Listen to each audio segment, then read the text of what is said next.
చంటి అమ్మాయి గారి పెళ్ళి అయిపోయినందుకు బాధపడుతూ ఉంటాడు. ఏంట్రా అలా తిరుగుతున్నావు అని చెప్పేసి చక్రం వచ్చి అడుగుతాడు. ఏంటో బాబాయ్, అసలు ఆ పెళ్ళికొడుకు అన్న మాటలకు నా రక్తం మరిగిపోయింది.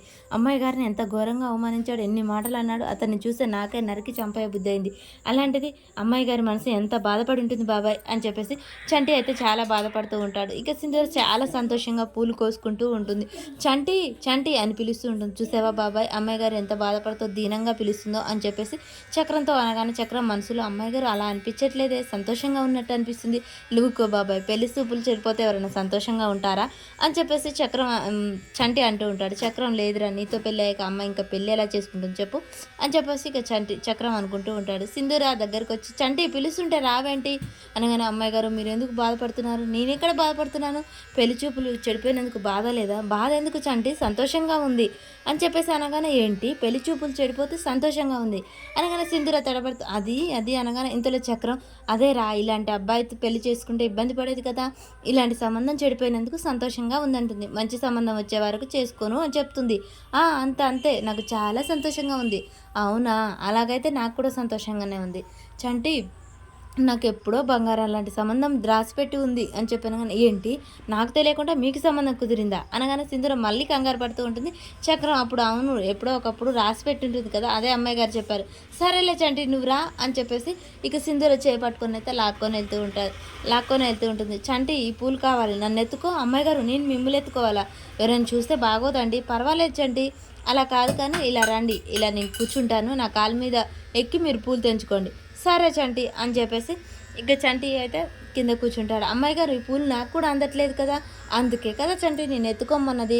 వద్దులే అమ్మాయి గారు అలా బాగోదు, నేను ఒక పని చెప్తాను చేయండి అని చెప్పేసి అనగానే ఏంటి చంటి అని చెప్పేసి సింధూర్ అడుగుతూ ఉంటుంది. ఇక చంటి మోకాళ్ళ మీద కూర్చొని సింధూరాన్ని అయితే తన మీద కాలు పెట్టి ఎక్కమంటాడు. చంటి అలా చేయకూడదు, తప్పు, పర్వాలేదు చంటి ఎక్కువ. ఇక చంటి అలా సింధూర కాలు ముక్తుంటుంది. ఏంటమ్మా గారు మనం పొరపాటున ఎవరికన్నా కాలు తలిగిస్తే కాలు దండం పెడతాం కదా, అందుకనే అనమాట అనగానే ఏంటో అమ్మాయి గారు నాకు అర్థం కావట్లేదు. నీకు అర్థం కాదులే చంటి, సరే ఇలా పట్టుకో అని చెప్పేసి అనగానే చంటి చేయి పట్టుకుంటాడు. ఇక సింధూర అయితే అలా పైకి ఎక్కుతూ ఉంటుంది. ఇక సింధూర చాలా సంతోషపడుతూ ఉంటుంది. చంటి మాత్రం అమ్మాయి గారు మెల్లగా మెల్లగా కింద పడతారు అని చెప్తూ ఉంటాడు. ఇక చంటి అలా పైకి ఎక్కి కాలు పెట్టి పైన పూలన్నీ తెంచుతూ ఉంటుంది.